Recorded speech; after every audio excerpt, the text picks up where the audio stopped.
તો કેમ છો વિદ્યાર્થી મિત્રો, welcome to plasma coaching institute. Plasma કોચિંગની યુટ્યુબ ચેનલમાં આપનું સ્વાગત છે. તો આપણે રેપિડ ક્રેશ કોર્સની સિરીઝમાં ફિઝિક્સનું ચેપ્ટર નંબર 2 સુરેખ પથ પર ગતિ જોઈ રહ્યા છે અને આજે લેક્ચર નંબર 2.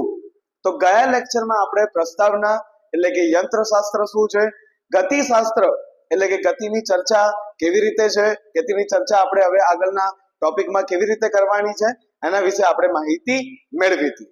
તો આજના લેક્ચરથી આપણે સાચેમાં આપણા ચેપ્ટરની શરૂઆત કરવા જઈ રહ્યા છીએ, જેનો પહેલો ટોપિક છે પથ લંબાઈ અને સ્થાનાંતર. બરાબર, સો આર યુ રેડી? તો આજનો ટોપિક છે પથ લંબાઈ અને સ્થાનાંતર. બરાબર, તો ગતિ શું છે એની માહિતી આપણે અત્યાર સુધી મેળવી કે જ્યારે પણ કોઈ પણ કણ પ્રારંભમાં એવું આપણને આપેલું કે પદાર્થ સ્થિર અવસ્થામાં છે, એનો મતલબ કે સમય સાથે પોતાનું સ્થાન બદલતો નથી. પરંતુ જ્યારે પણ કોઈ કણ પોતાનું સ્થાન સમય સાથે સતત બદલતો રહે ત્યારે આપણે એવું કહી શકીએ કે કણ કઈ અવસ્થામાં છે? ગતિ અવસ્થામાં. તો જ્યારે પણ ગતિ અવસ્થામાં કણ હોય ત્યારે આપણી પાસે બે ભૌતિક રાશિઓ આવશે, રાઈટ, જેનું નામ છે પથ લંબાઈ અને સ્થાનાંતર. રાઈટ, તો શું છે પથ લંબાઈ અને સ્થાનાંતર? પહેલા 2 મિનિટની ઓરલી ચર્ચા કરી, પછી પીપીટી વાઇઝ આપણે આગળ વધીએ. બરાબર, પથ લંબાઈ નેમ ઇટસેલ્ફ સજેસ્ટ કે શું છે? પથ લંબાઈ એટલે ટોટલ લંબાઈ, કુલ લંબાઈ, કાપેલું કુલ અંતર. તો ધારો કે કણ એ અથવા કોઈ પણ પદાર્થ ગતિની શરૂઆત કરે છે, રાઈટ, કોઈ પદાર્થ A થી B સુધી જાય છે, B થી C સુધી જાય છે અને C થી પછી D સુધી જાય છે. તો આપણે એવું કહી શકીએ કે પદાર્થે કાપેલું કુલ અંતર એટલે કે A થી D સુધીનું કાપેલું જે અંતર છે જેને આપણે શું કહીએ છીએ? આપણે પથ લંબાઈ. જ્યારે સ્થાનાંતર એવી લંબાઈ છે એટલે કે એવું અંતર છે કે જે નાનામાં નાનું અંતર કે જેમાં આપણે જોઈશું બે સ્થાન વચ્ચેનું નાનામાં નાનું અંતર. તો તમને પ્રશ્ન થશે બે સ્થાન વચ્ચેનું નાનામાં નાનું અંતર એટલે શું? તો જરૂરી નથી કે A થી B, B થી C અને C થી D જવા માટે તમારી પાસે એક જ માર્ગ હોય. એવું પણ શક્ય છે કે A થી D સુધી તમે ડાયરેક્ટ સીધા પણ પહોંચી શકો છો. તો આ જે લઘુત્તમ માપ છે એને આપણે શું કહીશું? સ્થાનાંતર કહીશું. બરાબર, તો આપણે 1 બાય 1 વ્યાખ્યા જોઈએ, રાઈટ, એના વિશે જે ઇમ્પોર્ટન્ટ પોઈન્ટ છે એના વિશે જોઈએ, છેલ્લે બે એક્ઝામ્પલ પણ આપણે ગણીશું. બરાબર, ચલો. તો પથ લંબાઈ શું છે? તો કોઈ પણ સમયગાળામાં કણે કાપેલા અંતરને શું કહેવાય છે? પથ લંબાઈ. રાઈટ, કણ દ્વારા કાપેલું કુલ અંતર જેને આપણે શું કહીએ છીએ? પથ લંબાઈ. બરાબર, ઇંગ્લિશમાં કહીએ તો પાથ લેન્થ. તો પથ લંબાઈ એ કાપેલું કુલ અંતર છે કે ભાઈ કેટલું અંતર કાપ્યું. એટલે આ કેવી રાશિ છે? ખાલી મૂલ્ય જ છે, દિશાની જરૂર નથી. રાઈટ, તો કેવી રાશિ છે? યસ, અદિશ રાશિ છે. રાઈટ, તો પથ લંબાઈ અદિશ રાશિ છે, તેને દિશા હોતી નથી, તેને ફક્ત મૂલ્યની જ જરૂર પડે છે. ડન. પછી શું છે? પથ લંબાઈ ક્યારે પણ શૂન્ય ના હોઈ શકે. રાઈટ, તો કે આવું કેવું? તો પદાર્થ જ્યારે ગતિમાં હોય ત્યારે કંઈક ને કંઈક તો અંતર કાપવાનું છે. રાઈટ, તો પથ લંબાઈ ક્યારે પણ શૂન્ય હોઈ શકે નહીં. પથ લંબાઈ માત્ર ધન હોય, ઋણ પણ શક્ય નથી. રાઈટ, ક્યારે એવું કહીએ ભાઈ માઇનસ 250 મીટર અંતર કાપ્યું? ના, એવું નથી કહેતા આપણે. માત્ર એવું જ કહીએ છીએ કે 250 મીટર અંતર કાપ્યું, 1 કિલોમીટર અંતર કાપ્યું, 5 કિલોમીટર અંતર કાપ્યું. રાઈટ, તો જે અંતર કાપીએ છીએ એને આપણે પથ લંબાઈ કહીએ છીએ, કાપેલું કુલ અંતર. બરાબર, તો એસઆઈ એકમ પદ્ધતિમાં આપણને ખબર જ છે, મેં હાલ જ જસ્ટ હું બોલ્યો એ રીતે કે આટલું અંતર કાપ્યું છે તો આપણે શું બોલીએ અંતરમાં? રાઈટ, ભૌતિક વિજ્ઞાનમાં ભૌતિક રાશિને કેવી રીતે રિપ્રેઝન્ટ કરીએ? નંબર અને એકમ વડે. રાઈટ, તો પથ લંબાઈનો એકમ શું છે? એસઆઈ એકમ છે મીટર. તમે સેન્ટીમીટર, કિલોમીટર પણ વાપરી શકો છો, પણ જ્યારે આપણે એસઆઈ એકમ લખીશું ત્યારે મીટર કહીશું. ડન. બરાબર, પછી છે કે આ પથ લંબાઈ જે રીતે આપણને પથ લંબાઈ કુલ અંતર આપે છે એ રીતે સ્થાનાંતર શું આપે છે? તો વાંચીશું આપણે કે કોઈ સમયગાળામાં કણના સ્થાનમાં થતા ફેરફાર. રાઈટ, શું છે અહીંયા? સ્થાનમાં થતો ફેરફાર લેવાનો છે આપણે. કાપેલું કુલ અંતર નથી લેવાનું, અહીં લેવાનું છે સ્થાનમાં થતો ફેરફાર માત્ર. એટલે કહીએ કે અંતિમ સ્થાન અને પ્રારંભિક સ્થાન, બસ બે જ વસ્તુ આપણે અહીંયા ધ્યાનમાં લેવાની છે. તો ધારો કે આપણે એક એક્ઝામ્પલ લઈએ કે કોઈ કણનું t1 સમયે સ્થાન આપેલું છે x1 અને કોઈ કણનું અંતિમ સ્થાન, રાઈટ, ધારો કે કોઈ x1 સ્થાન ઉપર છે કણ અને x1 સ્થાન ઉપરથી કોઈ સમયગાળામાં એ x2 સ્થાન ઉપર પહોંચે છે. રાઈટ, તો તમે અહીંયા કહી શકો છો કે અહીં પ્રારંભિક સ્થાન ધારો કે x1 છે અને એ સમય જે છે એ છે t1 અને અંતિમ સ્થાન ધારો કે x2 છે. રાઈટ, અને અંતિમ સ્થાન પહોંચવા માટે લાગતો સમય ધારો કે લખીએ આપણે t2. તો અહીં બે સ્થાન વચ્ચેનો તફાવત એટલે કે ડેલ્ટા x બરાબર x2 માઇનસ x1. અહીં તમારે બે સ્થાન વચ્ચેનો ખાલી તફાવત જ લેવાનો છે. રાઈટ, તો આ તફાવતને આપણે શું કહીશું? સ્થાનાંતર કહીશું. બરાબર, તો અહીંયા એ જ લખેલું છે, સ્થાનાંતર ઇઝ ઇક્વલ ટુ અંતિમ સ્થાન માઇનસ પ્રારંભિક સ્થાન is equal to x2 minus x1. તો જ્યારે પણ સ્થાનાંતરની ચર્ચા હોય ત્યારે આપણે જોવાનું છે કે ભાઈ પ્રારંભિક સ્થાન શું છે, અંતિમ સ્થાન શું છે, અને બંને વચ્ચેનો તફાવત લઈ લો એટલે તમને શું મળી જશે, સ્થાનાંતર મળી જશે. જ્યારે પથ લંબાઈમાં શું છે, પથ લંબાઈમાં છે કે કાપેલા કુલ અંતર, આપણે શું કહીએ છીએ, પથ લંબાઈ અથવા કાપેલું કુલ અંતર. Right, done. ચલો હજી થોડું વિગતમાં જોઈએ સ્થાનાંતરને. તો સ્થાનાંતર માટે, સ્થાનાંતરને જ્યારે આપણે વાત કરીશું તો સ્થાનાંતરમાં આપણી પાસે પ્રારંભિક અને અંતિમ સ્થાન વચ્ચેનું લઘુત્તમ અંતર હશે. રાઈટ, આપણને ખબર છે કે એક જ જગ્યાએ પહોંચવા માટે ઘણા બધા માર્ગ હોય, પણ આપણે એવો માર્ગ જ પસંદ કરવાનો છે કે જે લઘુત્તમ માપ આપે, લઘુત્તમ મૂલ્ય આપે. રાઈટ, તો તેની દિશા, હવે જો લઘુત્તમ માપ આપણે લેવાનો છે તો મેં કહ્યું એ પ્રમાણે ઘણા બધા માર્ગ અવેલેબલ હશે, એમાંથી કોઈ એક માર્ગ ચૂઝ કરવો પડશે. તો અહીંયા દિશાની જરૂર પડશે. રાઈટ, અહીંયા આપણે સ્થાનાંતરને દર્શાવવા માટે દિશાની જરૂર પડશે. તો એની દિશા કઈ બાજુ હોય છે, તો દિશા હોય છે પ્રારંભિક સ્થાનથી અંતિમ સ્થાન તરફ એની દિશા હોય છે. તો જે ભૌતિક રાશિની દિશા હોય એને આપણે કેવી રાશિ કહીએ છીએ, કેવી રાશિ કહીએ, સદિશ રાશિ. રાઈટ, તો જેમાં મૂલ્યની પણ જરૂર પડે અને દિશાની પણ જરૂર પડે. રાઈટ, તો આમ સ્થાનાંતર એ સદિશ રાશિ છે, મૂલ્ય અને દિશા એના માટે બંનેની જરૂર પડશે. રાઈટ, તો આપણે એક પરિમાણમાં આપણી ચર્ચા છે. રાઈટ, એક પરિમાણિકમાં સુરેખ પથ પર ગતિ આપણે કહી રહ્યા છીએ. રાઈટ, તો મેં તમને કહ્યું હતું એ પ્રમાણે કે આપણે ઉપરની તરફ કે નીચેની તરફ, આગળ તરફ કે પાછળ તરફ, આ પ્રમાણે ગતિની ચર્ચા કરીએ ત્યારે ધારો કે આપણે ઉપરની તરફની દિશા ધન લઈએ તો નીચે તરફની દિશા આપણે કેવી લઈએ, ઋણ. રાઈટ, જે રીતે આપણે કાલથી જે પદ્ધતિમાં કરીએ છીએ કે ભાઈ plus Y minus Y plus X minus X. Right, એ જ બધી ચર્ચા અહીંયા પણ આપણે એને લઈશું. તો જ્યારે પણ દિશાની વાત આવે સ્થાનાંતર લખતા સમયે આપણે ધન અને ઋણ એ ચિહ્નનો ઉપયોગ કરીશું દિશા બતાવવા માટે. રાઈટ, જ્યાં પણ સ્થાનાંતર માટે ધન અને ઋણની ચર્ચા હોય, ધન અને ઋણ દર્શાવેલા હોય એટલે આપણે શું સમજવાનું છે કે અહીંયા સ્થાનાંતરની સદિશ રાશિ હોવાથી રાઈટ આપણે દિશા દર્શાવેલી છે. રાઈટ, એક પ્લસ 50 મીટર લખેલું હોય, બીજું માઇનસ 50 મીટર લખેલું હોય તો તમારે સમજવાનું કે બંનેની દિશા એકબીજાથી વિરુદ્ધ છે, મૂલ્યો તો સમાન જ હશે. રાઈટ, તો એ પ્રમાણે આપણે કહી શકીએ. તો સ્થાનાંતરનું મૂલ્ય, રાઈટ, મેં કહ્યું પ્રમાણે એક ધન અને બીજું ઋણ, તો સ્થાનાંતરનું મૂલ્ય શૂન્ય થઈ શકે છે. સ્થાનાંતર ધન પણ હોઈ શકે અને સ્થાનાંતર પણ ઋણ પણ હોઈ શકે. રાઈટ, એક એક્ઝામ્પલ દ્વારા આપણે સમજીશું. બરાબર, તો સ્થાનાંતર શૂન્ય હોય, ધન પણ હોઈ શકે અને ઋણ પણ હોઈ શકે. તમને એમ થાય કે સર શૂન્ય કેવી રીતે હોય, તો પદાર્થ જ્યાંથી ગતિની શરૂઆત કરે ત્યાં પાછું જો આવી જાય તો એવા સમયે પદાર્થનું સ્થાનાંતર શું કહીએ, પ્રારંભિક અને અંતિમ બંને સેમ જ હોવાથી પદાર્થનું સ્થાનાંતર શૂન્ય કહેવાશે.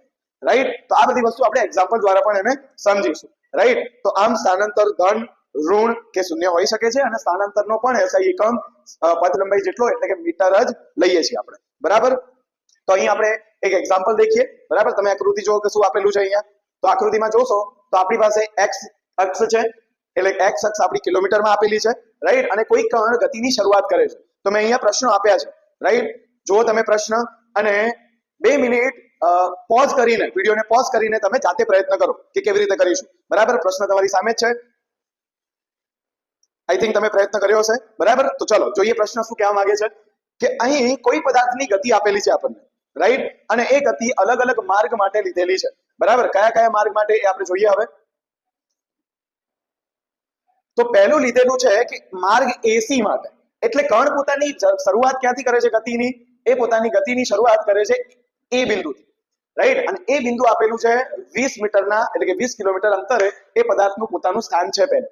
પછી પદાર્થ ક્યાં જાય છે, એ થી સી, એટલે પહેલી ગતિ છે એ થી સી. રાઈટ, તો આ માર્ગ માટે આપણે કહેવાનું છે કે ભાઈ પથ લંબાઈ અને સ્થાનાંતરનું મૂલ્ય મેળવો. રાઈટ, પહેલો માર્ગ છે એ થી સી નો, બીજો માર્ગ છે એ થી સી અને સી થી બી તરફ. રાઈટ, પછીનો માર્ગ છે એ થી સી, સી થી બી, ફરીથી બી થી સી આવે છે. રાઈટ, અને તમે નેક્સ્ટ જોશો તો બી થી સી અને સી થી ફરી પાછું આવે છે એ ઉપર.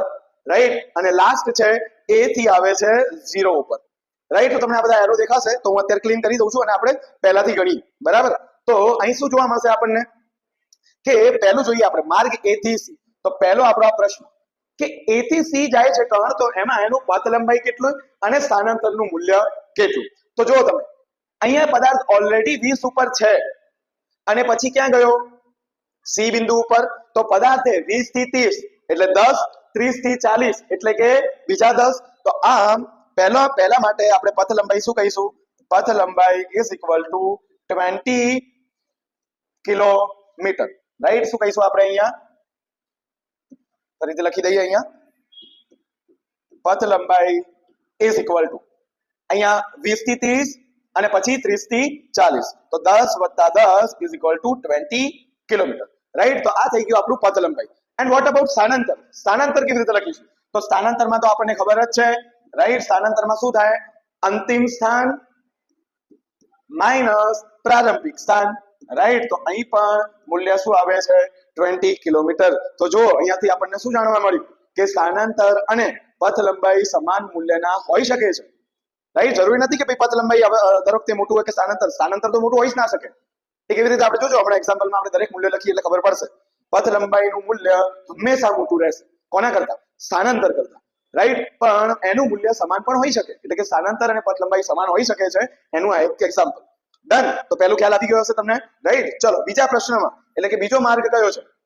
A થી C અને C થી જઈએ છીએ B સુધી, રાઈટ. તો લખીએ આપણે પથ લંબાઈ A થી C.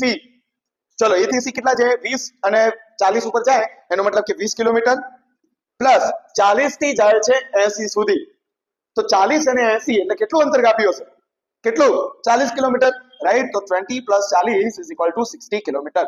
તો પથ લંબાઈ થાય છે 60 કિલોમીટર. તો સ્થાનાંતર શું થાય? તો સ્થાનાંતરમાં તો આપણને ખબર જ છે કે ભાઈ કર્ણે ગતિની શરૂઆત ક્યાંથી કરી હતી? 20 થી શરૂઆત કરી હતી, રાઈટ. અહીંયા લખેલું છે કે A થી શરૂઆત થાય છે, A થી C ઉપર પહોંચે છે, C થી B ઉપર પહોંચે છે. તો B એટલે એનું અંતિમ સ્થાન 80 માઇનસ એનું પ્રારંભિક સ્થાન 20 એટલે આપણને મળશે 60 કિલોમીટર. હવે એમ થાય કે સર અહીંયા પાછું 60 કિલોમીટર કેમ આવ્યું? તો ધારો કે આપણે એવું લઈએ કે કર્ણ C થી B ઉપર જાય છે, રાઈટ. C ઉપર રેસ્ટ કર્યો અને હવે B ઉપર જાય છે. તો C થી B જવામાં એનું સ્થાનાંતર શું થશે? C થી B માટે એનું સ્થાનાંતર, તો B પોઈન્ટ છે 80 અને C પોઈન્ટ છે 40, તો 40 કિલોમીટર, રાઈટ. આ થઈ ગયું એનું સ્થાનાંતર. તો જો સ્થાનાંતર માટે જરૂરી છે તમારા પ્રારંભિક અને અંતિમ સ્થાન. જો તમે સ્થાન બદલી દીધા તો મૂલ્ય બદલાઈ જશે, રાઈટ. જ્યારે પથ લંબાઈમાં તો કાપેલું કુલ અંતર જ આપણે લઈએ છીએ, રાઈટ. ચલો તો નેક્સ્ટ જોઈએ A થી C, C થી B, A થી C જાય છે, C થી B અને B થી પાછો A તરફ કર્ણ જાય છે, રાઈટ. તો ચલો એના માટે પથ લંબાઈ જોઈએ. તો પથ લંબાઈ હવે તમે જોશો કે A થી C અને C થી B સુધી તો ઓલરેડી અંતર કપાઈ ગયું છે. કેટલું અંતર? 60 કિલોમીટર તો કાપી દીધું છે. તો પથ લંબાઈ માટે 60 તો ઓલરેડી કાપી દીધા છે. અને ફરી પાછા ક્યાં આવે છે કર્ણ? કઈ આવે છે? આ C બિંદુએ આવે છે, રાઈટ. અહીં કર્ણ કઈ બાજુ આવે છે? આપણને ક્યાં જોવા મળે છે? C આગળ, રાઈટ. અહીંયા તમે જોશો A થી C, C થી B અને B થી C સુધી. તો જ્યારે પણ કર્ણ પાછો C ઉપર આવે છે તો પાછું કેટલું અંતર કાપશે? તો તમે જોશો અહીંયા કેટલો તફાવત છે? 40 નો, એટલે કે 60 + 40 એટલે કે 100 કિલોમીટર. જો પથ લંબાઈ હંમેશા વધી રહ્યું છે, રાઈટ. 20 થી 60 થયું, 60 થી 100 થઈ ગયું આપણી પાસે. જ્યારે સ્થાનાંતર શું થશે? રાઈટ. તો સ્થાનાંતર જુઓ તમે. સ્થાનાંતરમાં તો માત્ર અંતિમ સ્થાન અને પ્રારંભિક સ્થાન જ જોવાનું છે, બીજું કંઈ જ નહીં. તો અંતિમ સ્થાન શું છે? રાઈટ. અંતિમ સ્થાન છે C અને C કેટલા ઉપર છે? 40 ઉપર. અને પ્રારંભિક સ્થાન કેટલું હતું? 20, રાઈટ. તો 20 કિલોમીટર. જો રાઈટ, મૂલ્યોમાં ચેન્જ જો. અહીંયા 100 કિલોમીટર છે, અહીંયા 20 આવી ગયું.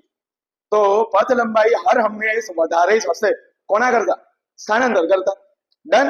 ચલો હવે નેક્સ્ટ જોઈએ માર્ગ A થી C, રાઈટ. A થી C, પછી C થી B, ફરીથી B થી C અને પાછું આવે છે C થી A તરફ, રાઈટ. તો અહીંયા આપણે શું કરીશું? બરાબર. અહીં આપણે ફરીથી લખીએ પથ લંબાઈ હવે જો C સુધી આવતા તો એને ઓલરેડી 100 કિલોમીટર અંતર કાપી દીધું છે, તો 100 તો ઓલરેડી આવી ગયા. અને બીજા કેટલા આવે છે? 40 થી 20 સુધી. 40 થી 20 એટલે કેટલા થશે? રાઈટ, 20. તો એ 100 + 20 એટલે કેટલા થશે? 120 કિલોમીટર, રાઈટ. અને સ્થાનાંતર લખવું છે તો સ્થાનાંતર કેવી રીતે લખીશું? ચલો, સ્થાનાંતર અંતિમ સ્થાન. ક્યાં આવી ગયા? અંતિમ A ઉપર. અંતિમ સ્થાન, પ્રારંભિક સ્થાન. અરે ભાઈ બંને સેમ જ છે, તો જવાબ શું આવ્યો? 0 કિલોમીટર.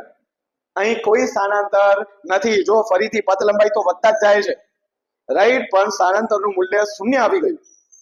તો મેં તમને કહ્યું હતું એ પ્રમાણે સ્થાનાંતર ધન હોઈ શકે, 0 હોઈ શકે અને હવે જોઈએ ઋણ હોઈ શકે છે. કેવી રીતે? તો જો લાસ્ટ માર્ગ છે A થી C, C થી B, B થી C અને C થી A તરફ જઈને પાછું A થી O તરફ જાય છે, રાઈટ. હવે આપણે પાછા જઈએ છીએ. ડન. તો હવે પથ લંબાઈ શું લખીએ? પથ લંબાઈ રાઈટ એ સુધી આવતા આપણે કેટલું અંતર કાપી દીધું હતું 120 કિલોમીટર અને પાછું ઓ ઉપર જઈએ તો ઓ અને એ વચ્ચેનું અંતર કેટલું છે રાઈટ કેટલું 20 તો 140 કિલોમીટર અને સ્થાનાંતર શું થશે ચલો સ્થાનાંતર શું થશે તો સ્થાનાંતર છે અંતિમ સ્થાન તો 0 છે ભાઈ રાઈટ અને પ્રારંભિક સ્થાન 20 તો તમે અહીંયા જોશો -20 કિલોમીટર આપણો જવાબ અહીંયા માઈનસમાં આવે છે રાઈટ તો થઈ ગયું સ્થાનાંતર ધન પણ હોઈ શકે ઋણ પણ હોઈ શકે અને શૂન્ય પણ હોઈ શકે છે તો ધન ઋણ અને શૂન્ય આમ ત્રણે વેલ્યુ આવે અને તમે એક વસ્તુ નોટિસ કરજો સ્થાનાંતરના મૂલ્યો પથ લંબાઈ જેટલા જ અથવા પથ લંબાઈ કરતા હંમેશા નાના હોય છે રાઈટ તો આપણું તારણ શું નીકળ્યું રાઈટ આ બધું દાખલાઓ ગણવાનું તારણ શું નીકળ્યું તારણ નીકળે છે કે ભાઈ પથ લંબાઈ always greater or equal to સ્થાનાંતર રાઈટ આ છે આપણું મોસ્ટ આઈએમપી જે આપણે તારણ નીકળ્યું રાઈટ આ દાખલા ગણવા પાછળ જે આપણું તારણ નીકળે છે એ શું છે પથ લંબાઈનું મૂલ્ય સ્થાનાંતર કરતા હર હંમેશ મોટું હશે ઇક્વલ હોઈ શકે પણ ક્યારે નાનું ના હોઈ શકે કોણ પથ લંબાઈ રાઈટ સ્થાનાંતર હંમેશા પથ લંબાઈ કરતા નાની હશે પથ લંબાઈ હંમેશા સ્થાનાંતર કરતા મોટું હશે ડન રાઈટ ક્લિયર બરાબર ચલો હજી એક એક્ઝામ્પલ ગણી લઈએ બરાબર એટલે આપણો સ્થાનાંતર અને પથ લંબાઈનો કન્સેપ્ટ એકદમ ક્લિયર થઈ જાય બરાબર ચલો તો લાસ્ટ એક્ઝામ્પલ ગણી લઈએ રાઈટ એક્ઝામ્પલ આ રીતે છે બરાબર રકમ વાંચો અને જાતે વિડીયોને પોઝ કરીને ગણવાનો પ્રયત્ન કરો બરાબર રકમ આ રીતે છે જોયો રાઈટ કર્યો પ્રયત્ન રેડી છો જવાબ સાથે બરાબર ચાલો જોઈએ આપણે તો અહીં શું આપેલી છે માહિતી વાંચો તમે કે નીચે દર્શાવેલા 3 કિસ્સામાં આપણી પાસે કુલ 3 કિસ્સાઓ છે રાઈટ આ છે પહેલો આ છે બીજો અને અહીંયા છે આ છે ત્રીજો આ ત્રણેય કિસ્સામાં કણ એ થી ગતિની શરૂઆત કરે છે રાઈટ આ એ બિંદુ છે ત્યાંથી એને ગતિની શરૂઆત કરી અને બિંદુ બી પર થઈને આ છે બિંદુ બી રાઈટ બિંદુ બી પર થઈને સી પર પહોંચે છે રાઈટ આ રહ્યું સી બિંદુ તો અહીંયા સુધી પહોંચવામાં આ ત્રણેય કિસ્સામાં આપણે શોધવાનું શું છે પથ લંબાઈ અને સ્થાનાંતર રાઈટ આગળ એક્ઝામ્પલમાં ગણ્યું તો એ જ રીતે આપણે બીજું ક્યાં કઈ ભણ્યા છીએ પથ લંબાઈ સ્થાનાંતર ભણ્યા છીએ રાઈટ તો એના વિશેનો એક્ઝામ્પલ છે તો એ થી બી રાઈટ જો પહેલો કેસ એટલે કે પહેલા માટે એ થી બી અને બી થી સી ત્રણેય માટે આપણે એ જોવાનું છે કે ભાઈ એ થી બી રાઈટ બી અને બી થી સી અહીંયા પણ એ જ રીતે એ થી બી અને બી થી સી તરફ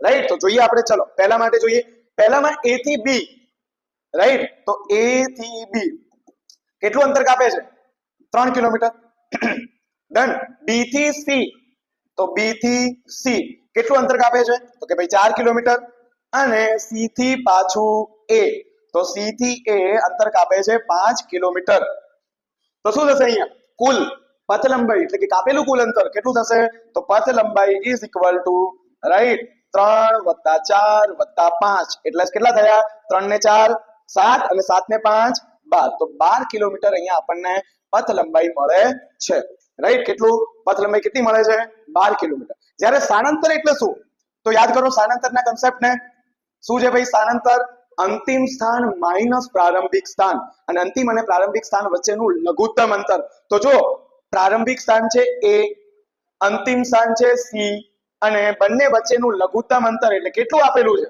5 કિલોમીટર ડાયરેક્ટ આકૃતિમાં આપેલું જ છે રાઈટ કે બંને વચ્ચેનું અંતર કેટલું છે 5 કિલોમીટર તો ડાયરેક્ટ સ્થાનાંતર કેટલા થઈ ગયા 5 કિલોમીટર થઈ ગયા ડન તો પહેલો એકદમ ઈઝી હતો બરાબર જોઈ લો તમારો આન્સર મેચ કરી લો બરાબર આપણે આવી જઈએ બીજા કેસ ઉપર રાઈટ તો સેકન્ડ કેસ બી નંબર રાઈટ બી માં પણ એ જ રીતે એ થી સી રાઈટ સોરી એ થી બી બી થી સી ચલો એ થી જઈએ છીએ બી તરફ તો એ થી બી તરફ જવા માટે મને કોઈ કહેશે કેવી રીતે લખીશું રાઈટ કેવી રીતે ગણાય તો એ થી બી જવા ટાઈમે તમે અહીંયા આકૃતિ દોરશો રાઈટ તો આ એક પરિઘનો જ એક ભાગ છે આ એક સર્કલ બને છે એકચ્યુઅલમાં સર્કલ નીચે બનાવેલું છે પણ તમે આને એક્સટેન્ડ કરશો આ રીતે રાઈટ આ રીતે એક્સટેન્ડ કરશો તો એક સર્કલ બને છે અને સર્કલમાં અંતર કેવી રીતે લઈએ છીએ આપણે પરિઘ તરીકે અને અહીંયા માત્ર સર્કલનો 1/4 ભાગ છે અહીંયા અને રેડિયસ કેટલી છે ત્રિજ્યા કેટલી આપેલી છે 1 કિલોમીટર તો શું આવી રીતે લખી શકું કે a થી b નું સ્થાનાંતર કેટલું થાય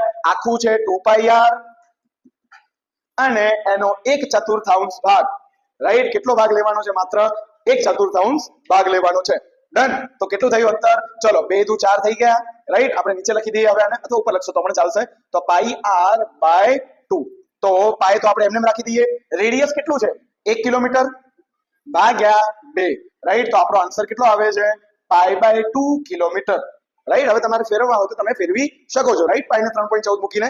અને એ જ રીતે બી થી સી અંતર કેટલું આવે છે? રાઈટ. બી થી સી નું અંતર, રાઈટ. તો બી થી સી, જો આ પણ 1/4 ભાગ છે, રાઈટ, 1/4 ભાગ છે, તો આ જ મૂલ્ય અહીંયા આવશે પાઈ બાય 2 કિલોમીટર. અને પાછું શું થાય છે? સી થી એ તરફ, રાઈટ. તો સી થી એ તરફ કેટલું છે? 1 કિલોમીટર પ્લસ 1 કિલોમીટર એટલે 2 કિલોમીટર, રાઈટ. તો અહીંયા પથ લંબાઈ શું લખી શકીએ આપણે આના માટે? રાઈટ. પથ લંબાઈ શું લખાય? પથ લંબાઈ બરાબર pi by 2 plus pi by 2 plus 2 kilometre. તો pi by 2 plus pi by 2, pi, right. અને પાઈ નું મૂલ્ય 3.14, રાઈટ. અને 2 કિલોમીટર આપેલા છે એટલે 5.14 કિલોમીટર, રાઈટ. આ થઈ ગયું આપણું પથ લંબાઈ, રાઈટ. તો આ છે આપણી પથ લંબાઈ. તો જો માર્ગ આવો હોય તો થોડી પથ લંબાઈ આ રીતે શોધવી પડે, ડાયરેક્ટ ના મળી જાય, બરાબર. હવે જો સ્થાનાંતર, જો સ્થાનાંતર એટલે પ્રારંભિક સ્થાન અને અંતિમ સ્થાન વચ્ચેનું લઘુત્તમ અંતર, રાઈટ. તો સ્થાનાંતર બરાબર અંતિમ સ્થાન, રાઈટ, અને પ્રારંભિક સ્થાન વચ્ચેનું અંતર એટલે, રાઈટ, 1 કિલોમીટર પ્લસ 1 કિલોમીટર. તો થઈ ગયો આન્સર 2 કિલોમીટર. ડન. તો બહુ જ ઈઝી હતું સ્થાનાંતર માટે તો, રાઈટ. તમારે નાનામાં નાનું અંતર જોવાનું હતું, અને નાનામાં નાનું અંતર કેટલું છે? 1 કિલોમીટર પ્લસ 1 કિલોમીટર એટલે કે 2 કિલોમીટર. ડન. તો તમારો જવાબ વેરીફાઈ કરી લો, બરાબર. જોઈ લો, કઈ ડાઉટ હોય તો કોમેન્ટમાં અવશ્ય લખવું, બરાબર. અમારો નંબર પણ છે, એનામાં પણ તમે અમને શેર કરી શકો છો, બરાબર. એમાં પણ તમે મૂકી શકો છો. ડન. ચલો હવે લાસ્ટ કેસ જોઈ લઈએ ફટાફટ. તો ત્રીજા કેસમાં શું છે? ત્રીજો કેસ આ રહ્યો આપણી પાસે. તો ત્રીજા કેસમાં પણ આપણે મેળવવાનું શું છે? એ થી બી અને બી થી સી તરફ પહોંચે છે, તો એના માટે આપણે પથ લંબાઈ અને સ્થાનાંતર જોવાના છે. ડન. ચલો, એ થી પોતાની ગતિની શરૂઆત કરે છે, એ થી જાય છે બી સુધી અને પાછો જાય છે બી થી સી સુધી. તો તમને ખબર છે કે એક આખું વર્તુળ કાપે છે, તો અંતર કેટલું થઈ ગયું? કોઈ પણ પદાર્થ જ્યારે આખું વર્તુળ પૂર્ણ કરે એટલે શું થઈ ગયું? એના પરિઘ જેટલું, રાઈટ. તો એ થી બી, બી થી સી માં પથ લંબાઈ શું થશે? પથ લંબાઈ ઇઝ ઇક્વલ ટુ કેટલી થશે? રાઈટ, એની પરિઘ જેટલી, પરિઘના માપ જેટલી, રાઈટ. અને પરિઘનું માપ શું હોય? 2/r, right. તો 2 * 3.14 * r. અને રેડિયસ કેટલી છે? 1 કિલોમીટર, રાઈટ. ત્રિજ્યા આપણને કેટલી આપેલી છે? 1 કિલોમીટર. તો 2 × 3.14, 6.28 કિલોમીટર, રાઈટ. આ થઈ ગયું આપણું, શું થઈ ગયું? પથ લંબાઈ. અને સ્થાનાંતર જુઓ, સ્થાનાંતર તમે અહીંયા નજર નાખો કે એ થી ગતિની શરૂઆત કરી, બી ઉપર પહોંચ્યા અને પાછું સી, અને સી અને એ વચ્ચે શું છે? કોઈ તફાવત નથી. જ્યાં પહોંચ્યા ત્યાં પાછા આવી ગયા. તો સ્થાનાંતર શું થાય? બોલો, શું થશે સ્થાનાંતર? હા, કેવું? 0 કિલોમીટર, રાઈટ. અહીંયા સ્થાનાંતર કેવા મળ્યા? 0. પ્રારંભિક અને અંતિમ સ્થાન બંને એક જ બિંદુ ઉપર આવી ગયા એટલે આપણું સ્થાનાંતર કેટલું થઈ ગયું? 0 કિલોમીટર. ડન. તો આઈ હોપ તમને આ કન્સેપ્ટ ક્લિયર થયો હશે, રાઈટ. બીજા ક્વેશ્ચન્સ પણ તમે સ્થાનાંતર અને પથ લંબાઈના તમે ક્વેશ્ચન બીજા કરી શકો છો. જો તમને આ કોઈ પ્રશ્નમાંથી તમને હજી કોઈ ડાઉટ હોય તો તમે અમારા નંબર ઉપર, આપેલા નંબર ઉપર તમે અમને કોન્ટેક્ટ કરી શકો છો. અમારું જે ફિઝિકલ જે અમારા ક્લાસીસ ચાલે છે, રાઈટ, ત્યાં પણ તમે વિઝિટ કરી શકો છો, રાઈટ. તો આવા અન્ય વિડીયો માટે ચેનલને અવશ્ય સબસ્ક્રાઇબ કરવી અને યુટ્યુબ ચેનલના, અમારી આ ચેનલ ઉપર અવશ્ય બેલ આઇકન દબાવો કે જેથી તમને અન્ય વિડીયોની પણ નોટિફિકેશન તમને મળતી રહે. તો મળીએ આપણે નેક્સ્ટ લેક્ચરમાં આગળના ટોપિક વિશે ચર્ચા કરીશું. ત્યાં સુધી આવજો.